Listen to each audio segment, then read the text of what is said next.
over him. Right? That death tried to persuade Jesus he wasn't loved. And what Jacinta says is so true. At the end of all of it, you'll just sit. At the end of understanding all this, at the end of it, you'll just know you're loved. Right? At the end of all of it, you'll say, I'm loved. But there's things in this world that try to persuade you you're not loved. Right? The cross and the resurrection come in to do away with those things. Right? They come in to weed those things out, where you can sit in a place where you can believe that you're loved. Right? Where you're feeling it all the time. I remember that back in the day, even when I first got into grace, should things not go right, like when my foot was broken, and I was busy running on it, confessing, commanding healing, authority, all that kind of stuff, getting everybody I knew to pray for it, and it never got healed. Listen, I felt separated from life. And in that place, my head would have said, I know God loves me.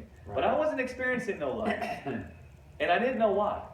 Do you see what I'm saying? And what I would say now is, through God persuading my heart of what it means that I was crucified with Christ, and death has no more dominion over me, and I've been raised up with Christ, what happens is even when I encounter, or should I encounter tribulation, I feel loved in the midst of that tribulation now. Like I no longer feel separated from life or separated from love. Like I feel the Father's embrace now. Whereas before, the Father would be there embracing me, loving me, but I wouldn't feel it. Right. I wouldn't feel it. And I think, what's wrong? I think most Christians have felt that time where they feel far from God for whatever reason. But what happens now is that even if I encounter something that's no good, I feel love.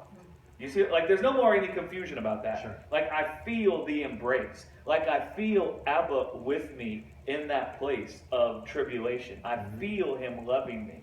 I no longer feel far from him when I encounter tribulation. Right? Because my heart's been persuaded that I'm dead to death. Well, one of the things death tries to tell you is that God's forsaken you. Right. God has life, and in him is no darkness. Well, if you find yourself in the place where all you see is death and darkness, listen, that's trying to tell you you've been forsaken.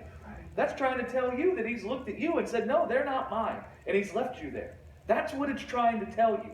And God come to do something that he can bring forth something in us where the power that had to tell us we were orphans, we were forsaken, is gone now. Yes. That's why Jesus said, listen, I go to be with my Father, but I won't leave you comfortless. When you look at that in the Greek, it says, I won't leave you orphaned in the earth, but I'll send another, even the Comforter. And what will the Comforter come and do? He'll come and confirm to your spirit that you are the sons and daughters of God. Right. That's how he'll comfort you in the midst of this world. Because every time the world tries to come and say, if you are the son, why is this happening? Right. If you are a daughter, why is this happening? Look at you, trying to persuade you, based on the body of death you might encounter, that you're now separated from life. And if separated from life, that means you're separated from God. Right. And if you're separated from God, that means he come and found you and left you there.